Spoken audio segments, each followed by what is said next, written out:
Jemi rikthyer në studio edhe do të flasim për një nga ato çështjet që të paktën 2 herë në vit e diskutojmë dhe është ndryshimi i orës. Këtë të diel pritet që të ndryshojnë sërish akrevat e orës me 1 orë, edhe kjo pritet që të ketë efekte të paktën në të gjithë ata të cilët kanë sugjeruar që të mos ketë më ndryshim të orës, mbështeten në efektet që japin tek individ të ndryshëm, të cilat mund të jenë edhe probleme që ndonjëherë kanë kushtuar edhe jetën dhe në fakt sa na ndikon realisht ky ndryshim i orës. Për të diskutuar edhe në aspektin psikologjik, me mua në studio është bashkuar Nevila Mbriço, përshëndetje dhe mirëmëngjes psikologe, shumë mersi Nevila që rikthehesh sërish në 7:05. Mirë, në këndvështrimin tuaj, ndryshimi i orës ka efekte në përditshmërinë tonë, në jetën tonë, në mënyrën se si organizohemi?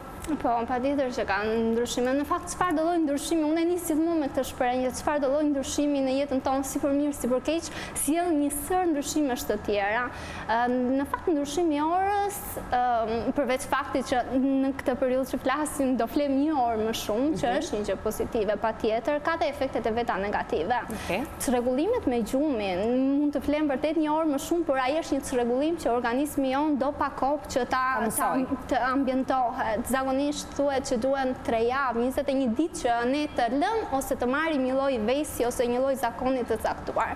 Kështu që në ditët e para, që cikli plot hënor. Po, në ditët e para ndihet më shumë, patjetër, është vënë re madje sipas statistikave gjithmonë që të hënën e parë direkt pas ndryshimit të orës, aksidentet rrugore shtohen për shkak se pagjumësia ose mbingopja me gjumë shkaktojnë nuk jemi të përqendruar, shkaktojnë mungesë të themi ne në Shqipëri që me aksidentet rrugore si me gjumë si pa gjumë jemi mirë me shifrat. Përveç kësaj, pastaj dihet që lodhja për shkak të arsyes se gjithë kjo pagjumësi, e gjitha është tek fakti i çrregullimit të orareve të rutinës tonë ditore. Mund të flem 1 orë më shumë, por ora biologjike ndërkohë nuk e pranon atë orë më shumë. Mund të flem 1 orë më pak kur ndryshohet në mars, por prapë organizmi do më shumë kohë që ta përthithë. Përveç aksidenteve rrugore, cilat janë pasojat e tjera që mund të sjellin na ndryshon dhe në mënyra e organizimit të ditës pranë, qoftë se ne në orën 6 le të themi ishte akoma ditë dhe shumë njerëz mbaronin punën, mund bënin një punë vogël dhe ktheheshin me ditë në shtëpi, tashmë ti nuk ke më mundësi. Mbaron punën orën 5 edhe është errësuar jashtë. Po, është errësuar, dhe sidomos për ata për shembull që e shfryzonin më shumë jetën e natës, ata do ndjejnë akoma më shumë, sepse do të detyrohen të rrinë më gjatë, pastaj dita tjetër që është ditë pune ndërkohë do ketë ato pasojat e veta, stresi, ndërkohë gjithë lodhja që mbirgarkohet organizmi në ditët e para, sidomos java e parë që është ajo për 7 javë, ne mund ta vëmë re shumë mirë këtë në mënyrën e ndryshimit të orës, edhe kur udhtojnë vetë, për shembull shkojnë në një shtet tjetër, ata kanë një orar tjetër dhe mezi ambientohemi. Imagjino pastaj që do duhet ta është me individ mënyra se si përshtaten ndaj ndryshimit të orës? Patjetër, ka njerëz që përshtaten më shpejt, ka njerëz që përshtaten më shumë, por gjithë na ndikon. Nuk i shpëtojmë dot. Në gjitha, ne që zgjohemi shpejt një herë kemi pamundur të ndryshojmë. Ata të cilët janë pro teorisë së ndryshimit të orës, cilat janë argumentat që ngrenë? Pse ndikon pozitivisht? Se mund të ketë shumë njerëz të cilët thonë, sa mirë që erësohet më shpejt, se do shkojmë më shpejt në shtëpi, rrim më shumë me njerëzit e shtëpisë. Është kjo ideja që të paktën për tani që fillon ora diellore, në fakt është ideja që do flem më shumë. Një do rrim me ata të shtëpisë 2, po ndërkohë në fakt shtetet argumenti kryesor që kanë ata për mos të nivetemi është kursimi i energjisë elektrike. Megjithëse shumë veta tashmë e kanë hedhur poshtë sepse është vërtetuar me sa di unë që kurset vetëm 2.5 euro në muaj, gjë që është shumë minimale dhe prandaj është vendosur që edhe të mos ndodhi më ky ndryshim. Okej. Mirë, për të gjithë ata të cilët na ndjekin edhe e përjetojnë, le të themi, sepse ashtu sikur se tham ka individ të ndryshëm të cilët e përjetojnë ndryshe. Çfarë sugjeron? Unë do sugjeroja që ta marrin më lehtë. Ta marrin më lehtë sepse çfarë do të thonë ta marrin më lehtë? Ka gjithmonë njerëz që ndikohen nga thjesht psikologjikisht ndikohen, thonë, "Ua, do ndryshoj orat për çfarë do më ndodhi?" Në fakt nuk do ju ndodhi asgjë. Organizmi juaj do pa kohë të përshtatet, por asgjë tjetër. Mjafton të mos kemi kemi panik, sepse ndonjëherë na zë paniku dhe jo ajo çfarë ndodh në realitet. Njerëzit thonë, po ndryshon ora, po çfarë do ndodhi? Përkundër disa njerëz thonë, a do shkoj një orë më para, një orë më mbrapa, si do flem, dhe gjitha këto në fakt shkaktojnë një lloj stresi dhe njerëzit mbi ngarkohen, shumë e panevojshme, sepse mund ta marrim shumë me qetësi. Ndonjëherë ka njerëz që nuk e vënë madje as re, thonë kur ka ndryshuar. Po, se tani që ndryshojnë edhe automatikisht nga telefoni, ti nuk e kupton dhe thjesht thua që pas kanë fjetur pak më shumë sot ose pak më pak. Ose kur e dëgjojmë nëpër lajme që kanë ndryshuar ora, thonë ku ndryshoi, sepse nuk janë të përditësuar. Prandaj doja të preferoja këta lloj njerëzish që e marrin si t'i vi dita. Mirë, jemi ne shqiptarët njerëz të cilët e kemi shumë të zënë ditën edhe na ndikon ora, për shembull nëse një orë më shumë e rësohet. Është ndryshe të punosh gjatë ditës, është ndryshe të punosh kur është errësirë jashtë. Po, ata që punojnë, po, patjetër që po. E ndjejnë, sepse që në mëngjes, sido që t'jesh, mund t'jesh e mbi ngopur me gjumë, mund t'kesh një orar, 7 orar dhe trupi jot nuk e do më, atëherë i bie që je zgjuar një orë më herët me ndryshimin e ri të orës. Që për shembull mund të zgjohesh në 7, atëherë ora do jetë 6, dhe pse mendon se do ishte 7 me orën e vjetër, dhe kjo gjë do t'indikojë ata njerëz që ngrihen herët në mëngjes. E kundërta pastaj me ata gjumashët, të cilët nuk e bën shumë përshtypje, thonë sa mirë që jemi këtu dhe nuk do indikonte shumë në jetën e përditshme. Ndoshta do indikonte pastaj në mbasditjen e tyre, sepse do e stohet. Ka studime se kur janë njerëzit më produktiv? Patjetër që janë sapo zgjohen. Sapo zgjohen. Okej, prandaj bëjmë televizonin e mëngjesit. Jemi më energjik. Jemi shumë i shfrytëzojmë energjitë që në pikë të mëngjesit. Jemi shumë më energjike dhe më pozitiv në mëngjes.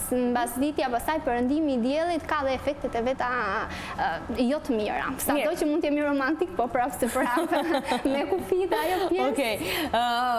Unë di që ti e duke punuar për një projekt shumë interesant, i cili fokusohet tek energjitë pozitive. Dua të flasim pak për këtë gjë, edhe për energjitë pozitive që na shoqërojnë edhe për njerëzit me energji pozitive. Mund ta bëjmë, është e lehtë për ta bërë një zgjedhje midis një njeriu që na transmeton energji pozitive dhe dikujt që na transmeton energji negative? Unë jam duke përgatitur një grup serish episodësh në YouTube, në kanalin tim në YouTube. Është hera e parë në fakt që e flas publikisht, nuk e kam publikuar në asnjë vend. Mirë, tani unë e mora vesh, nuk do rria të pa e zbuluar.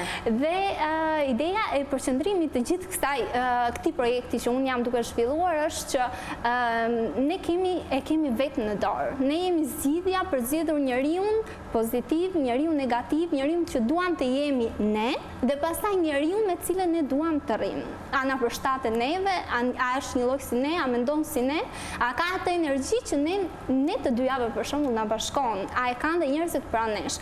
Dhe jemi ne të parë që duhet të themi e duam këtë një njeri në jetën tonë apo nuk e duam. Është e vështirë për ta bërë këtë zgjedhje?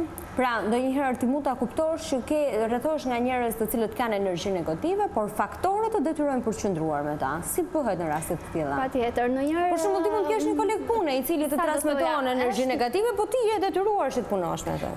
Është në fakt në ca zgjedhje që quhen të detyruara, për shembull fisi, familjarët, punëdhënësit që ke, ndoshta është më i miri në punën që ti ke dhe nuk e ke atë opsionin për ta larguar, dhe këto të gjitha ndikojnë atë që ne duam të jemi pastaj.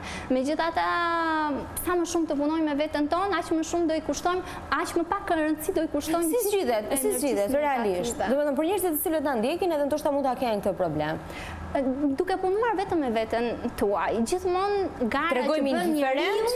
Jo, nuk krijojmë indiferent, nuk kemi asgjë me këtë personin tjetër, sepse do jemi aq shumë të fokusuar te vetja jonë, te energjia jonë pozitive sa nuk do e bëjmë re. Çfarë do të thotë të fokusohesh te energjia jote pozitive? Vetëm ngritja që bën vetvetes çdo ditë, vetëm ideja që ti do të bësh më shumë, që ambicia. Ambicia njerëzit e marrin si egoizëm. Kur unë them për shembull unë jam ambicioze, e marrin si egoizëm. Nuk është egoizëm.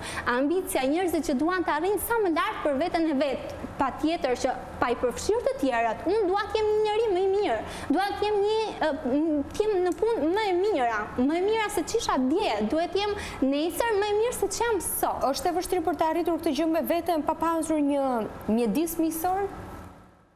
Mund të jetë e vështirë nëse të tjerët të pengojnë, por jo, nuk është e vështirë në rast se negativiteti që ata persona të tjerë ndikojnë tek ty në mënyrë indirekte, jo. Sepse duhet ish aq e fuqishme sa për të thënë. Nevila, do me thënë ti beson tek energjia, te energjia e personave. E një psikologjia energjinë e personave, mbështetet e energjia e personave? Patjetër, është gjithë ajo kontakti kur ke një person përballë që se ke takuar asnjëherë në jetën tënde dhe thua sikur njihemi, sa kohë kemi, nuk e di. Dhe duket sikur thjesht ajo ndjesia që të transmeton një njeri. Është gjithsesi ndjesi pozitive. Po ata personat të cilët kanë vetë energji, do me thonë, ndoshta nuk duan të shikojnë gjërat me optimizëm, pozitivisht, por priren për të parë negativisht, priten për të parë kleçkat e ka jo gjëja. Si duhet të punojnë, sepse kam përshtypjen që këta duhet ta kenë akoma dhe më të vështirë vetëm. E kanë më të vështirë, prandaj ekzistojnë psikologët. Do t'i ftoja gjithë njerëzit qoftë edhe për 1 ose 2 seanca, me marrin psikologun si një person që kush është nuk e din, dhe unë prandaj dua të bëj këtë seancë për të bërë një qasje se si psikologu mund t'jetë ndryshe. Psikologu është një njeri si puna ime, krejtësisht i qeshur, që nuk ka asnjë paragjykimi mbi ty, nuk ka asnjë lloj gjykimi, është një person i cili është vetëm për ndihmuar, i cili është mbi të gjitha në shërbimin tënd, është një miku joti, është një njeri që është aty për të bërë atë që ti do të bësh, të ofrojë ty atë lloj pasioni, atë lloj energjie, atë lloj mirënjohje që ti do të kesh ndaj vetes tënde. Le të themi gjithë sa krenare janë për veten time, sa mirë që kam bërë këtë gjën, sa mirë që dua të bëj. Mirë, ka njerëz që thonë s'kam bërë asgjë në jetë, pse duhet ndihem krenar që s'kam bërë asgjë në jetë? Se ndoshta kështu është, nuk është se janë përpjekur, nuk është se kanë realizuar. Se flasim për lloje të ndryshme njerëz. Të mos përpiqesh është një gjë tjetër, dhe unë këta njerëz kam target grupin tim, njerëzit që nuk përpiqen. Është gjë tjetër pastaj që puna jote nuk është vlerësuar. Është e vështirë të stimulosh njerëzit në këtë ambient që ne jetojmë në Shqipëri. Kur janë nëpër kafene dhe rrinë aty dhe ankohen, Shqipëria nuk bëhet. Ty të ka ndodhur personalisht që në përpjekjet e tua, në përditshmërinë tënde të ndihesh e demotivuar nga ambienti dhe të thuash që këtu nuk dilet. Po, shumë herë mund të më ka ndodhur, po ja kam dalë. Dhe si? Duke punuar gjithmonë më fort. Duken shumë klishe gjitha këto që them, po kur i zbaton, kur i vjen në punë, kur e ke atë energjinë, pasionin, vullnetin mbi gjitha, do shumë vullnet ja dalësh. Mund të jesh një punëtore shumë e madhe, por nëse përton, nëse e lë për më vonë, nuk duhet të lënë gjërat për nesër. Sot duhet bërë sot. Mirë, e paragjykojmë ne në Shqipëri rolin e psikologut? Për shembull, ne themi që ne këto gjëra mund t'i gjejmë në internet, ne shprehje të tilla, slogane të tilla mund t'i gjejmë në internet. Pse duhet vetë unë të takoj psikologun? Ai njëri si puna ime është. Dëgjojmë njëri që gjithsesi ka studiuar për atë punë, ka bërë të paktën 3 ose 5 vjet, të cilat janë pikërisht të specializuara kundrejt asaj për cilën ti ke nevojë. Megjithatë në internet, dhe unë kam lexuar një shprehje në internet që e përdor gjithmonë, dhe i them njerëzve që interneti jo vetëm që nuk e zvendçon atë diplomë për cilën nuk kam punuar kaq shumë, por gjithmonë thotë nëse në internet sheh për një smundje, çfarë do lloj smundje qoftë ajo, sheh disa lloj diagnozash aty dhe sheh ato shenja tipike, duke qenë se unë në fillim kam mbaruar edhe infermieri, sheh ato shenja tipike aty dhe të del sikur po vdes, në fakt është thjesht një grip, thjesht shumë njerëz qetësoni internetin. Po, influenconi ka shumë nga shkalla që kanë në internet, e gjitha mënyrave për të parë gjërat në internet janë të një madhësie shumë më grave, shumë më të rëndë se sa ç'është në të vërtetë. Tash një grip i thjesht me simptomat që të dalin në internet është sikur të jetë duke vdekur. Okej, mirë, po rrjetet sociale si kanë ndikuar, e kanë forcuar rolin e psikologut, kanë ndikuar për të pasur më shumë zhurmë, për të qenë më prezent në jetën tonë, dhe nëse ti e ke gjithmonë aty që flitet për psikologun, ti mendon në një moment caktuar, okej, unë mund të shkoj nëse kam nevojë të psikologu. Ka ndikuar teknologjia, ka ndikuar rrjetet sociale? Personalisht këtë rast po flas vetëm për veten time që po. Sepse unë shoh në Instagram ti ke shumë ndjekës, edhe më duket pak e pazakont për një psikologe që të ketë kaq shumë ndjekës. Po.